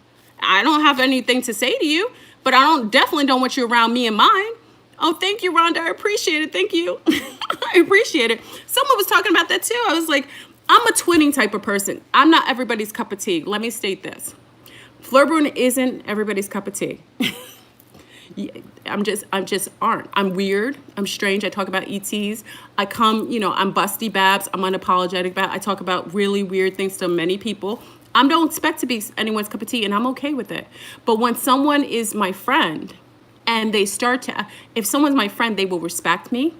They will honor me. They'll be protective when I'm in front of their face and behind their back and behind my back. That's another thing about twinning. Twinning is also a concept, not just with twin flames, but with friendships. Your friendships are choices. I'm really big. And one things that I can say and I can prove is because I have friends since I was in kindergarten. I had some of the same friends when I was a little girl in kindergarten that I have to this day. You know why? Because I respect them, I honor them, and I have good, healthy relationships. I saw my mother do it. But if someone isn't nice to me or there's friends around, I get cursed out all the time from relieving people from my groups. You know why? Because if you don't like me, you shouldn't be a party to anything I do. You shouldn't benefit, just like me. If I don't like you and I'm in your group, you should get rid of me. Because that is somebody who is setting you up to stay around you so they can try to bite you and they try to hurt you or to try to parasite off of you. I'm real big with that, and I'm unapologetic about it. And you should be that way with your lovers. The one thing with me is my lovers and friends are the same thing. The only difference is I'm not sleeping with my friends, but I have the same criteria for my friends as I do my lovers. My mate and my friends are very much the same. I love them, and it is a choice. I choose a friendship, and that is a choice. I'm not forced to be your friend. I'm not forced to be around you. It is a choice. Same with a mate. But once that mateship or that friendship has dissolved to the point where someone doesn't like you anymore, or they're saying hurtful things to you, or they're not in support of you, you need to dissolve it and push them away from your dynamics. You don't keep snakes around. I don't even call them snakes because I like snakes. You don't keep beings around you that are anti to you in your groups, in your close proximity, and definitely around your family. If people don't like you, keep them away from your family, keep them away from anything you do, because all they're doing is looking for places to get in to hurt you. That's it. That's loving yourself. I don't keep friends around just to keep. I don't care if you like me. If someone doesn't like me, it has nothing to do with me. It has only to do with them. I'm just not their cup of tea. And like I said, I'm not everyone's cup of tea. Keep people out of your life who aren't, they don't have to be your cheerleaders. I'm not saying that. My friends check me when I'm out of order. When I'm out of order, my friends check me and I respect it. But they check me. But best believe they love me and they honor me and they want the best for me and my family. Same likewise to me to them. But when people are saying things to that C-star, calling you bougie because you have standards for yourself, I don't think she's your friend. I think she's somebody who parasites off of you, and every time you have high standards, it makes her she sees her standards as lower. So you're illuminating her own flaws by being a higher being. That's a friendship that's dissolved and it needs to be severed. With love, not even with love. I don't want to do that love. It's just severed. Okay? Friendship isn't about competition. When my friends win, I told you when we were young, we would be happy if one of us got a job. Because we're a bunch of slackers. No, we weren't slackers. Some of us got jobs. We'd be all happy for each other. If someone fell in love, we were happy. When somebody was engaged, we were happy for them. If someone got a good job, I remember what's that? My girlfriend got a job she was a newscaster. I don't ever remember Rwanda. Do you remember Rwanda show on, what was it? Rwanda show. She was a talk show. She was executive producer. So we were happy because we could get free tickets and we were all supporting her. So we all wore the same color because we were so happy she got a real gig because she majored in broadcasting. We were so happy. Why would I be jealous of her or hate her for that? And it's another thing. Stop being friends with people who say to you they hate you anytime something good happens. That's a new millennial thing. That isn't cool with me. You say that to me, I take it seriously. If you say to somebody anytime something good happens to them that you hate them, oh, you look beautiful, I hate you. Who says that? That's crazy. And you guys tolerate that? That isn't okay.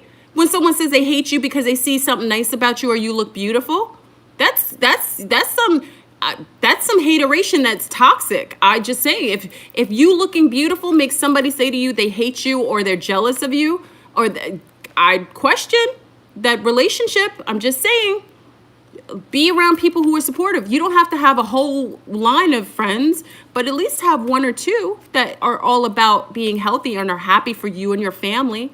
You know what I mean? All these relationships, because what happens is that whenever the sun isn't shining, the truth comes out. And if you put them too close to your family dynamics or too close to your financial dynamics or too close to your man, you'd be surprised what kind of things happen when you allow little insipidous beings around your close family dynamics and things like that. They will hurt you and they will do things to harm you, on a social level, on a relationship level. That's why all that lies saying keep your friends close and your enemies closer. That's crazy. There isn't any. I keep every enemy away from me and my family. Because if they come too close, because I could see them when they come in, and when they come, and if they come anywhere near me and my family, you already know how I get down. I'll leave the country. That's how I get down. 555. I'm on fire today. I don't know what got me heated. I guess it's a polygamy conversation. I don't like these men talking about my beautiful sea stars. I am so in alignment with y'all. I even bat for those sea stars who don't really like me, because I don't like when men come for y'all. I just don't like it. It really boils my blood. Really does. My copper blood. I'm hearing platforms saying, oh, it's nation building. If I hear that garbage again, they won't come. See, these men won't talk to me because they're scared. If I hear this nation building garbage again, I'm gonna flip out. Let me see one of those homies give me pictures of the children. All these children from all these men are building nation builders. These men don't even have a pot to piss in. They don't even have enough money or enough estate to even talk about nation building. These men don't have homes. They don't have real estate. They don't have money for generations to talk about nation building. All they want to do is parasite off of women's yonis so that the women can pay their bills. That's what they're talking about. They're just parasites. Pisses me off. Just sea stars, be smarter and love yourself because you're beautiful and you've done the work. And this is for love for you. Been there, done that. It's a lie. And it's just there to take advantage of you. Just, love yourself enough. Okay? And love your children enough to be with a man who has more honor of his seed. If he's throwing his seed all over the place, your children are going to have problems. They will, especially when he passes away, and especially if he's clearly the monetary savior in the family, and he's making all the money, or he's the one with most of the resources. As soon as he passes away, he won't have enough. Old dirty bastard. There was so many rappers I know, people who I knew who had money. Biggie Smalls had money. You know how many children were fighting over these estates, and these men had some loot. You want to do that to your children? That's a sign that you don't love yourself, because I want my children to have fathers that prioritize them as far as financially. That's why I had children with one man so far. And the next man, if I decide to have a child, he will have a beautiful stake in my child's life. And he won't have a multitude of children by multitude of women, because it means that he's not savory. I want a man who's more based in unity consciousness and has more self-esteem, and also has healthy self-awareness and self-mastery. That's the kind of man I want to mate with. So if I have a child with anyone, he's mastered himself, and that's a man I want to procreate with. Okay? Yeah, because you'll have all kinds of issues. Anyway, family, I went off on a tangent. This is a twin flame. This is a twin flame. Love language. It's the love language, family. And let me state this too, because you know a lot of our men come over here. I love you, sun stars. And like I said, sea stars on this feed, big up to all those who put likes on my video. I appreciate it. Let me state this. I know, and this is something I don't have to pretend, I know some of the most amazing men. A lot of them are here. I know Oz is one of them. Marcus is one of them. Eric Summers is one of them. Kirk is one of them. Who else is on here? Jose is one of them.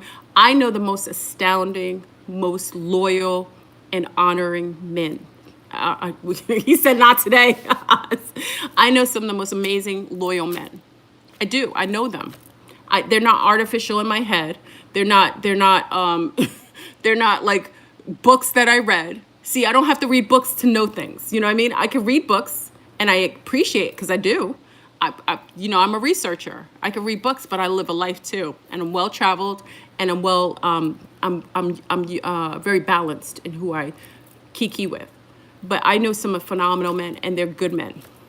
And I know when a man loves you, there isn't anyone or anything could waver his attention and his honoring and his wanting to be with just you. Okay? That's a fact. So there are men that are beautiful. You have to be open and receptive to being that and accepting those type of men, because you may like men just based on your own trauma, or maybe you just used to being with men that are dishonoring you. It's hard for you maybe to adjust to being with a man that's legitimately in love with you, or helpful to you, or honoring of your heart space. You have to change sometimes maybe your own perspective, or heal yourself so that you're more allotting and allowing of those type of men to come into your life. That's it. Because when you love you, you're intolerant to allow men to just do what they want to do to you or anything else. And also, if you love you, you'd only want your children to have an honorable future, and disallow for a man who's creating a multitude of illegitimate children to basically take from your table, okay? Because you're basically just fighting for crumbs for what is left. Okay, that's nation building, is when men have children in the same family and they allow the children to have a proper future based on the fact that they've designated their seed in one type of pool, so that it can be passed along in a healthy way. That's it. All right? So I know I went off on a tangent. Big up to those who are recognizing their love language. I don't think I have anything else to say. I went too far. I did. I went too far. It's like one of those videos. Sometimes I'm well-meaning. That's why I'm saying sometimes people, I don't really get mad at anyone who I'm not their cup of tea, because I do, like, you know, people come on here a lot of times and they just feel like, oh, Flora, you're over the top. I'm just this person, you know what I mean? And I'm unapologetic at this point. I apologize if I'm offending anyone. That isn't ever my intention. That's the case. But, you know, I just know, I know a lot, and I'm going to learn more. You know what I mean? I'm excited to even know more of everything. You know what I mean? I know a lot, but I can learn a whole lot more. I'm not too smart to think that I'm smarter than anything or anyone, but I know things, and I know when the wool is being pulled over my sea star's eyes. I just know that. So, I'm trying to share my wisdom. I don't say that you should take it. I just share with you. So I know I'm apologizing. I do sometimes. That's my mama and daddy and me. My mama and daddy would be like, you know what? Sometimes you just, because I came from Sagittariuses too. So they'd be like, just honor other people's feelings. So I do that. I honor people's feelings, but I just share. And I don't want to hear another tear from my sea stars because they're being hurt by these dastardly bastards, these parasitic males out here, these fake hoteppers, these pseudo-conscious males talking about polygamy. It just pisses me off. It's because I know it's a hustle. I know it's a hustle. I see it, but they can't see it because they're young. A lot of these sea stars who listen, let me say this. The seasoned sea stars on here already know this. This is not something I only know. My seasoned sea stars on here, anybody 35 plus already knows this. I'm talking about the young sea stars are like 17 to 29, 30, 35, 20, like 17 to 39 to 34. Okay. Those are the ones who get caught up with these nasty diabolicals because they're still fresh and new. And the men know this. And because we have social media dominating the narrative of relationships, and it's very AI based, that's why they get away with it, because they have all these males saying, oh, it's nation building. Oh, it's nation building. And those are the only videos that get pushed on YouTube. So all these narratives are only being propelled by a certain demographic of males. But if you look at the backgrounds of the males, you'll see that they come from a very dysfunctional matriarchy. You look at it. So how can a dysfunctional matriarchy create a patriarchy, a healthy patriarchy? They couldn't. Unhealthy. So basically, by the nature of how they've been reared and the trauma that they've experienced through a sick matriarchal line, they are going to show up sick, and they're going to tell you sick things. That's it. Okay? They can read me out. All they're going to do is, if they come on a feed with me, all they're going to do is read books, give me passages and books. But I could bring them families. I could give them an example of 20,000 families that deal with people who are polygamists and what happens when the children grow up. See, the difference between me and them, they will only bring books as facts. I can actually bring books, and then it can actually bring facts of actual living in time relationships with families and children. See, this is the difference. That's why I'm probably the least person that a lot of people want in these conversations. Okay? Oh, what did you say? April said she's 46 and she just had someone try to catfish you. He wasn't ready. That's what I'm saying. The more seasoned a sea star is, the less likely she's susceptible. That's why a lot of these men like to that's why Nature Knot wanted young women, because he could take advantage of them. Because once a man isn't able to hold himself in an intellectual way to a higher spiritual aptitude, he can't tolerate a woman who actually knows the truth. He only wants women that are in the non-know. He likes you. That's why I trust very little men who date women that are 15, 20, 30 years younger than them, because I know what they're about. Because any man who's healthy also wants a woman in the same frequency. I love men who listen to the same music as me. People are like, don't you date men who are much younger? No, why? I love men who can tell me, listen, if they could tell me what songs were from the 90s, and they can listen to the same. I have to have the same music in my household. He has to know the genres. You already heard me on Friday. He has to listen to the same music. He has to know the same type of genres as me. I like that. That makes me feel like I'm home, like I'm with a man of my same frequency. Why would I be with somebody who's so out of alignment with me? Because that would mean I'm parasitic. Why do I want a man like that? Why would I want a little boy like that? I'm not trying to teach anyone anything. I want a man who comes with his own fortitude, his own healthy wisdom. I'm just saying, men who get with those super young women, those are parasites. Those are vampiric men. They don't have a lot to offer. They're hustlers, and they don't have anything. They're laxkis. MB dumped the wives. After Velvet left. He's out of control. Nature Boy, because he watches my videos. Nature Boy, why don't you come and have a conversation with? He can't have a conversation because he's so hostile and he's sick. He's mentally ill. Yeah, I can. I used to try to have you can't have a conversation with him. He just dominates the conversation, just talks over you like a true narcissist and sociopath. And then when you bring up points, he just negates it as saying it's fodder, or just, you know, it's a woman's, you know, he told me I've got too much Sagittarius in me, I'm too masculine. But at the same point, he's looking at my breasts and telling me he wants to impregnate me, which is a Nature Boy.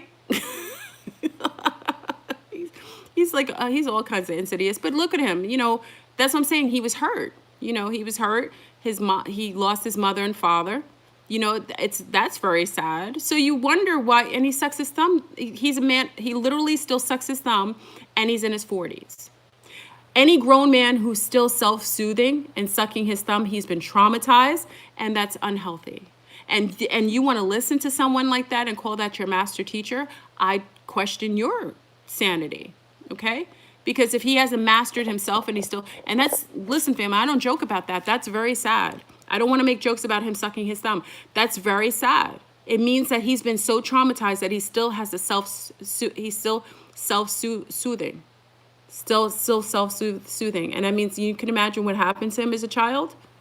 And now social media just gives him a platform so he could just be all kinds of socially inappropriate on social media.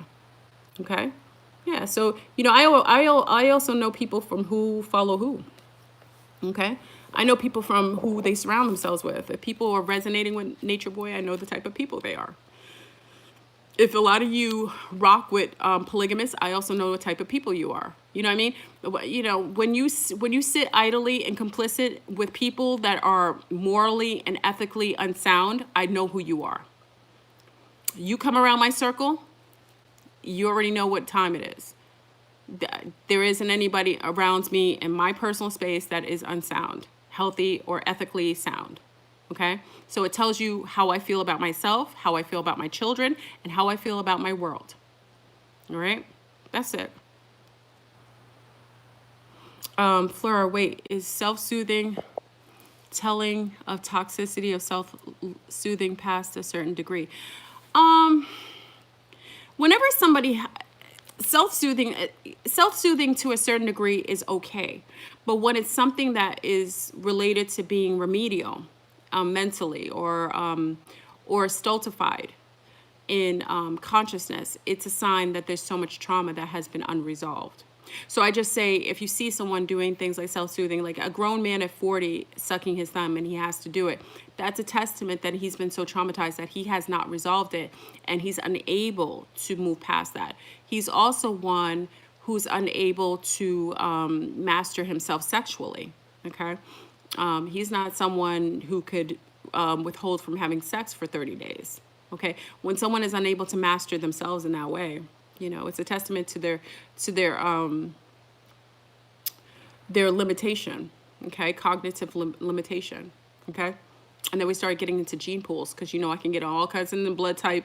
And that's why I tell you to mate with people, mate with males and females that are superseding an intellect, you know, genetic, that have a higher quality of genetic residue.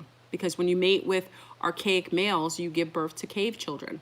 Okay, and that's not a judgment. My mother was a special ed teacher for over 30 years in New York, and I taught as well special ed. So when you see a lot of children becoming more remedial, genetic-wise, it's because people are archaically mating without taking consideration the type of children that they create. Okay, that's all. R. Kelly and Nature Boy, same type, yeah. And people who look alike tend to act alike too. That's another thing. You got to be careful. You're going to have a caveman kid. You know, it isn't a judgment, but when you start seeing people who will mindlessly mate and you see their children, you understand the nature of why it's very important for you to know your gene pool and know who you are and know what you desire as far as, you know, mating. You know, this is not a conversation that would happen with same-sex people because they omit replicating children. So I don't really have this conversation because someone said, "Are you talking to gay people?" No, gay people omit the option to procreate, to replicate themselves. They've opted out of that program. So I'm not talking, when I talk about procreation and creating children in gene pools, I'm mostly talking to those who are in opposite, quote unquote heterosexual relationships, because if you're same sex, you've already opted out of that program. That's all, you know. So this conversation is for those who are procreating within the opposite sex spectrum. Okay, children matter, and if you are a healthy person, you would want to bring healthy children on the planet. Every time you bring an archaic child on the planet, you're causing harm to us and harm to yourself, and it's unnatural. And there will be a consequence karmically to you doing so, okay? Because when you bring heinous children that come on the planet are killing animals, disregarding women, hurting, beating, killing people, that's a testament to you, how you mate, how you were mindlessly procreating, and there will be a karmic consequence to you bringing those type of heinousness beings on this planet, okay? You're not exonerated from karma based on you having children that are cruel, okay? You create cruel children or imbalanced children, and they cause havoc to other people's families and children, then you have a debt with that. That's why I say, if you know, be mindful. Legacy of the heinous, absolutely, MK, okay? So, I have my bathing suit on, I'm sorry. I didn't mean to come on here and be all kinds of judgmental. I'm really not judging. I'm just really concerned for some of our younger demographics. I'm concerned for them. You know what I mean? So I want to be a lighthouse to them, and I want to be a spark of hope for them. And I always tell them I have made mistakes. So don't think that Flurburn is sit here pretty.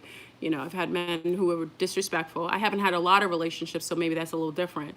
But I've had men who were disrespectful to me, dishonoring me. And it wasn't until I honored myself that I was able to find relationships that were more in sync with my heart space. Okay, more honoring of me. Okay.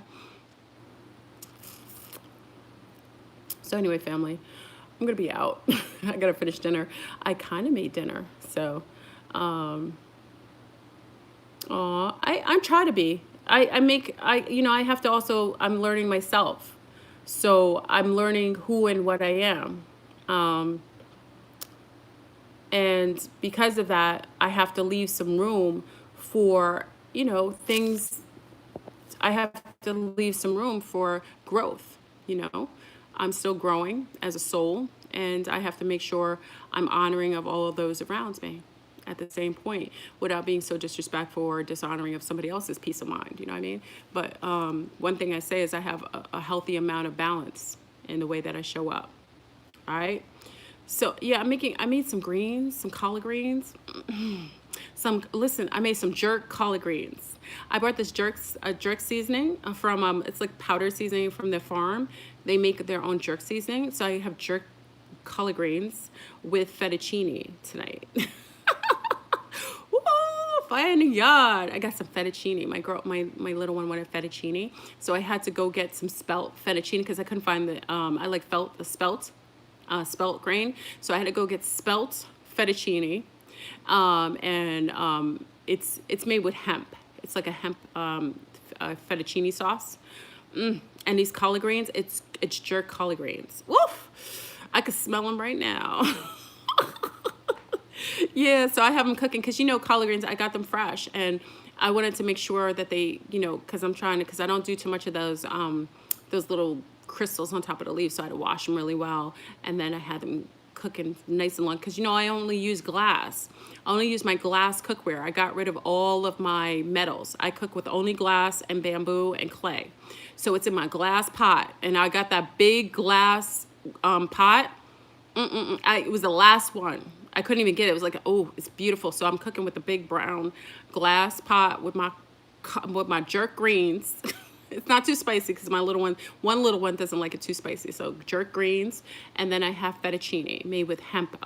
It's like a hemp heart, so it makes it like creamy fettuccine. But it's with spelt. The spelt flour to make the actual pasta. I like spelt. Spelt is really good. I don't do it too often. If I had sons, like if I had a son, I wouldn't do spelt too often because spelt is also like it has too much estrogen. But my girls will love it. So I had that. Yeah, I only cook with glass and clay. Yeah. Remember I went through that whole thing when I fasted. I did the nano fast and I replaced all my cousins. I told my cousins if they wanted all my steel pots. Because, you know, like that's big in West Indian houses because the copper pots. I got stuff from my wedding that I still had. So, you know, I had copper pots. You know, this joints are like $800 for these copper pots. I still keep them. You know, copper and my other, what's the other pot I had? Like really beautiful pots. So I kept them, but I won't cook with any more, metals, okay, because of all the nano tech we got in there. And we shared the video. If you saw it in my community, watch the video. The only thing with the video that I'm in disagreement with is the high pH. I would be careful with having too high of a pH because the replication of the nanotubes happens when you have too much alkalinity. So if you get a chance to watch the video I shared, it was beautiful. She was talking about, I don't want to talk about, you know, I'm not going to say it now, but look at my community share. And it was a video with a young lady who did an interview with a man talking about the nanotubes and everything I've been saying. So now you don't think I'm cuckoo for Cocoa Puffs. I've been talking about this for 3 or 4 years. And now everyone's like, oh, well, I've said it. I said they're using your telephone, your phone, the blue field to replicate nanotubes in you. But the one thing I disagree with the video is just my take on it. And I know it's true. That's why they're pushing veganism. They're pushing veganism because it alkalines your blood to the point where it allows for the nanotubes to replicate. So I'm opposite of him. He said to put a little bit of the borax in your water to raise your pH. I disagree. I feel like the higher the pH, the more the replication happens. So I disagree with that. That's why you gotta be careful with information. Anyway, check that out. I don't wanna go too long in this, but thank you everyone for joining my rant today. I did start off well. I'm sorry for anyone who came to this video and heard me sidebar all through. I don't know where polygamy came from. I was already pissed off from last night, from, what was it?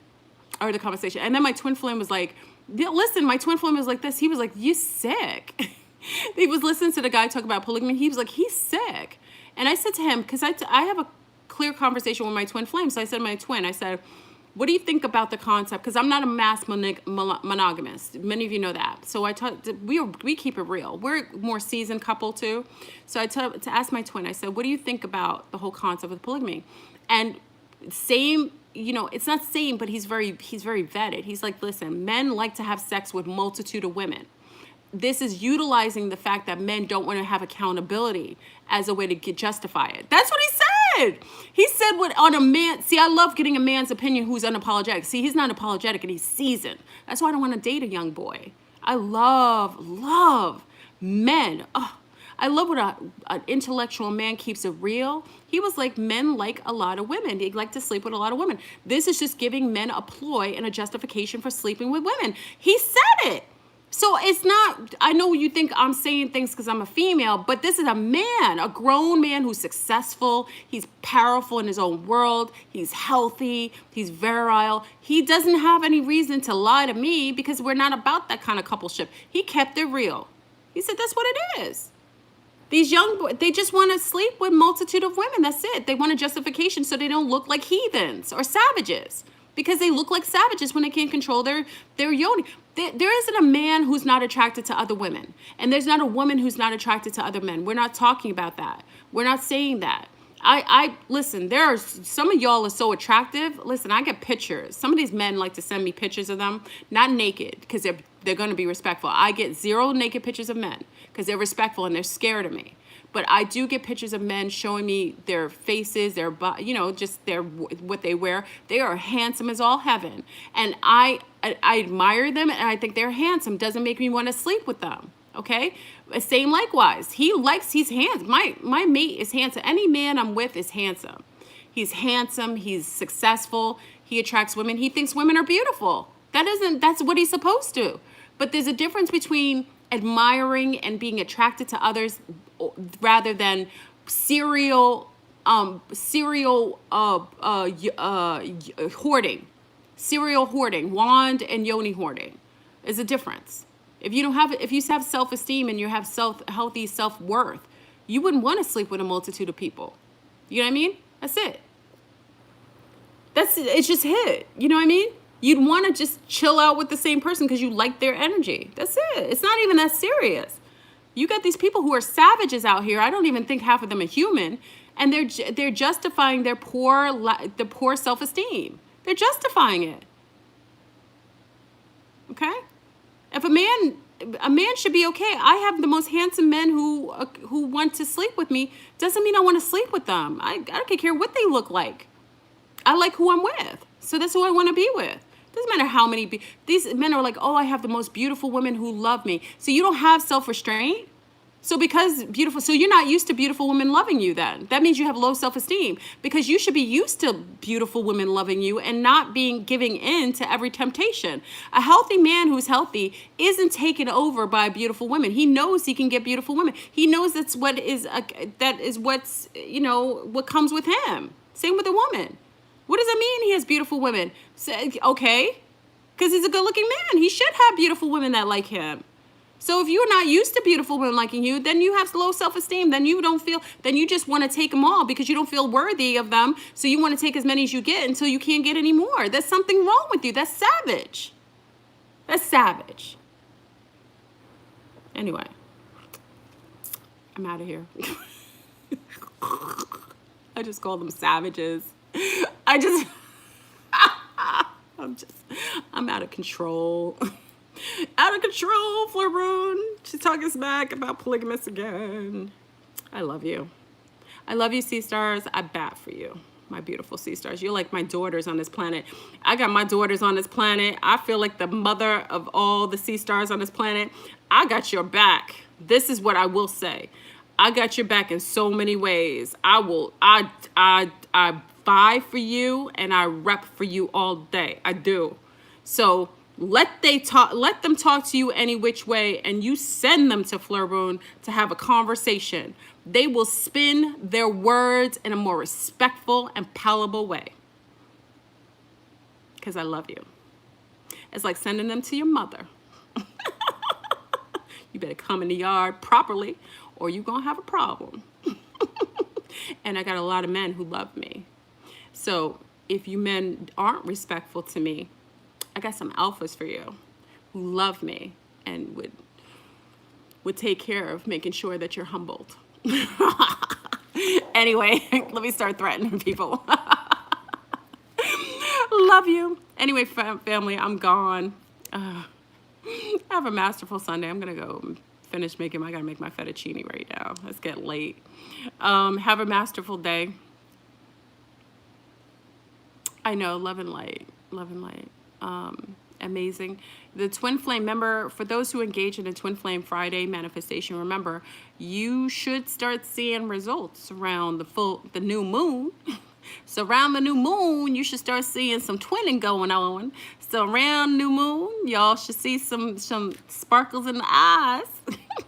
Because usually it takes that amount of time to see the twinning. So happy twinning, blissful twinning, beautiful, loving yourself. And just remember, at the end of the day, it's only about you. And how you feel about you.